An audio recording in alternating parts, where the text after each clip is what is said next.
আজকের এই ভিডিওতে আমি এমন 5টি বাক্য বা সেন্টেন্স নিয়ে আলোচনা করব যেগুলা প্র্যাকটিস করলে তোমরা তোমাদের ইংলিশ স্পিকিং ইমপ্রুভ করতে পারবে। তাহলে চলো শুরু করি। 1 number sentence, I am getting ready for work.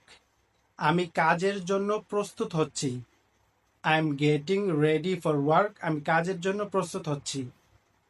2 number বাক্য, I don't understand what you mean.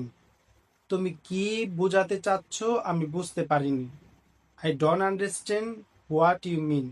তুমি কি বোঝাতে চাচ্ছ আমি বুঝতে পারিনি। 3 নম্বর বাক্য, I will call you letter.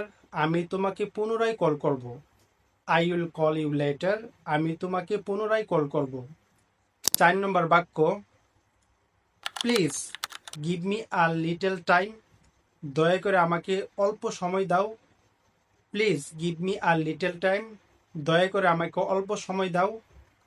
5 number sentence, I am a bit tired today.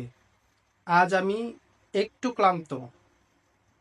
I am a bit tired today, আজ আমি একটু ক্লান্ত।